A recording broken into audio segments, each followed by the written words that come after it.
He sits astride Witch Hunter, the golden horse glinting in the afternoon sun, broad haunches rippling beneath the CEO's considerable weight. Main Street shimmers with heat and anticipation. Crowds press against the ropes, waving flags, snapping photos, their faces a blend of perplexity and amusement as the parade comes into focus. There he is, the CEO himself, beacon bright in his oversized Poor Me t-shirt, the orange hue blazing so fiercely it nearly competes with the summer sky. Above the belly, the clean, stylized logo sprawls, Poor Me, confident, defiant, edged with the kind of ironic flair so beloved by fashion insiders.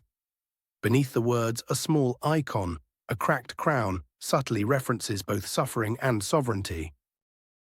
Fireworks crackle somewhere ahead. The air smells of grilled sausages and spilled lemonade. He bounces gently in the saddle with every step of Witch Hunter, his swollen ankles pressed into shiny new boots that squeeze a shade tighter than advisable.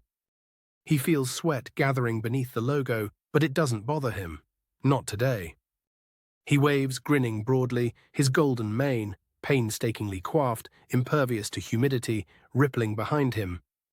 St. Ghislaine floats grandly on a flower-draped float ahead, framed by a halo of doves and faux marble pillars. He catches sight of her image, severe, beautiful, a face carved by both hardship and hope. St. Ghislaine, the woman who, legend claims, gave her bread to the condemned, patched clothes for orphans, and converted thieves with nothing but her patience and sly good humor. The local children call her the Smiling Saint, but he remembers her darker stories. The hunger strikes, the time she walked barefoot for a year in protest, the letters she wrote during her exile, pages and pages of "I forgive you" to the men who had driven her from her home. These are moments the CEO holds close. He's read every biography, every footnote. Some nights, after an especially fierce wave of public mockery, he'd look up at her stone visage in the town square, half wishing she could see him now. Unbowed, unashamed, riding high in his tangerine Poor Me, living proof that ridicule can, just maybe, be transmuted to celebration. He sees the stares, some pitying, some admiring, others openly laughing. It's fine. The Poor Me line began as a joke, a sideways response to shame and gossip. He'd launched it quietly with the tagline, "Wear your struggle." To his surprise, the shirt sold faster than anything he'd ever designed.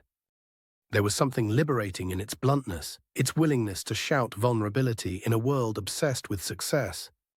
As Witch Hunter clops past the marquee and someone in the crowd starts a slow, ironic clap, rainbows of confetti spiral down.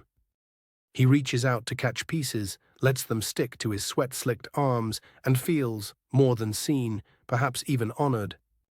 Above, fireworks pop, greens, golds, blues, echoing the golden mane, the orange shirt, the quiet defiance of an ordinary man on an extraordinary, ridiculous day. The parade rolls on, and he sits straight in the saddle, waving, beaming, letting the spectacle wash over him, utterly unbothered. St. Ghislaine would have understood.